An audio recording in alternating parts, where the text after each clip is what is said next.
കർത്താവിൻ്റെ അതിപരിശുദ്ധമായ നാമം വാഴ്ത്തപ്പെടുമാറാകട്ടെ.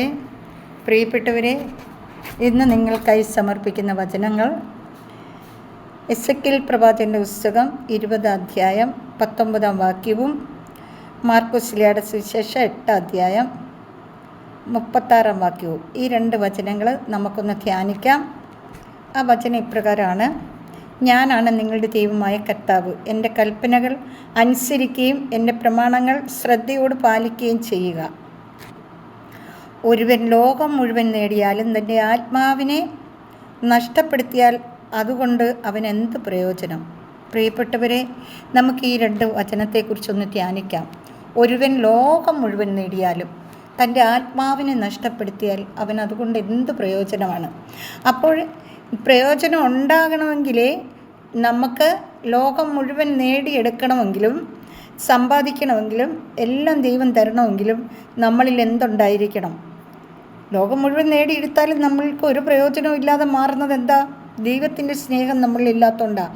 അതാണ് പറയുന്നത്, ഞാനാണ് നിങ്ങളുടെ ദൈവമായ കർത്താവ്. എൻ്റെ കൽപ്പനകൾ അനുസരിക്കുകയും എൻ്റെ പ്രമാണങ്ങൾ ശ്രദ്ധയോട് പാലിക്കുകയും ചെയ്യണം. ശ്രദ്ധയോട്. നമുക്ക് കർത്താവിൻ്റെ വചനത്തിൽ ശ്രദ്ധയുണ്ടോ? അതോ ഈ ലോകത്തിന് വേണ്ടി മാത്രമാണോ നമ്മൾ ജീവിക്കുന്നത്? ഈ ലോകത്തിൻ്റെ സമ്പത്തുകൾ കുന്നുകൂട്ടാൻ വേണ്ടിയാണോ നമ്മൾ ജീവിക്കുന്നത്? അങ്ങനെയാണെങ്കിൽ ദൈവരാജ്യത്തിൽ നിന്ന് നമുക്കൊന്നും നേടിയെടുക്കാൻ സാധിക്കത്തില്ല. ദൈവരാജ്യത്തിൽ നിന്നും ദൈവത്തിൻ്റെ കരങ്ങളിൽ നിന്നും എന്തെങ്കിലും നേടിയെടുക്കണമെങ്കിൽ നമ്മൾ എന്ത് ചെയ്യണം? നമ്മൾ ശ്രദ്ധാപൂർവം കർത്താവിൻ്റെ വചനം പാലിക്കുന്നവരായിരിക്കണം. Hallelujah, hallelujah. അങ്ങനെ നമ്മൾ ശ്രദ്ധാപൂർവം കർത്താവിൻ്റെ വചനം പാലിക്കുകയും അതനുസരിച്ച് ജീവിക്കുകയും ചെയ്യുമ്പോൾ നമുക്ക് എന്തെല്ലാം വേണമെങ്കിലും കർത്താവ് നമുക്ക് തരും. പ്രിയപ്പെട്ടവരെ, നമ്മൾ ഈ ലോകം മുഴുവൻ വെട്ടിപ്പിടിക്കുകയൊന്നും വേണ്ട. നമുക്ക് എന്ത് വേണമെന്ന് കർത്താവ് ചിന്തിക്കുന്നുണ്ട്, അത് നമുക്ക് തരും. അതുകൊണ്ട് എന്താ നമ്മൾ ചെയ്യേണ്ടത്? നമ്മൾ ആദ്യം അവിടുത്തെ രാജ്യവും നീതി അന്വേഷിക്കുക. ബാക്കിയുള്ളതെല്ലാം നമുക്ക് കർത്താവ് കൂട്ടിച്ചേർത്ത് തരും. ഇന്ന് ലോകം മുഴുവനും പിശാചിൻ്റെ കയ്യിലാണ്, അവൻ്റെ വലയത്തിലാണ് ജനം മുഴുവൻ. കാരണം എവിടെല്ലാം അന്ധകാര ശക്തി ഉണ്ടോ അവിടെ എല്ലാം ജനം ഓടിയാണ്. പ്രിയപ്പെട്ടവരെ, എങ്ങും ഓടണ്ട. ദൈവത്തിൻ്റെ വചനമെടുത്ത് നമ്മുടെ വീട്ടിലിരുന്ന് ധ്യാനിക്കുക, നമ്മുടെ വീട്ടിലിരുന്ന് പ്രാർത്ഥിക്കുക, ദൈവത്തിൻ്റെ വചനത്തെക്കുറിച്ച് ധ്യാനിക്കുക, ആ വചനം മറ്റുള്ളവർക്ക് പങ്കുവെക്കുക.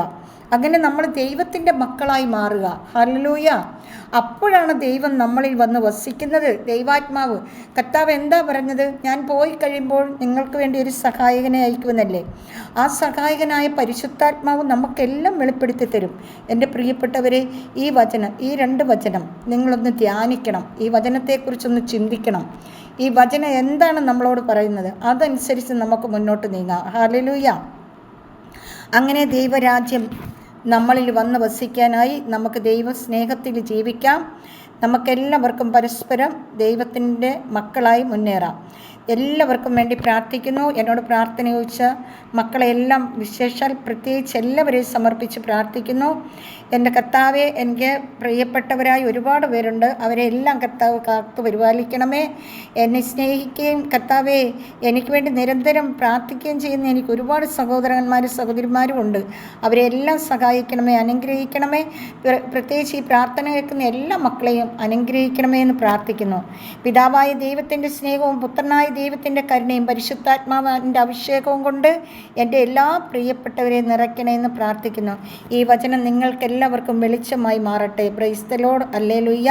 കർത്താവ് നിങ്ങളെ എല്ലാം സമർത്ഥമായി അനുഗ്രഹിക്കട്ടെ. ആമേൻ.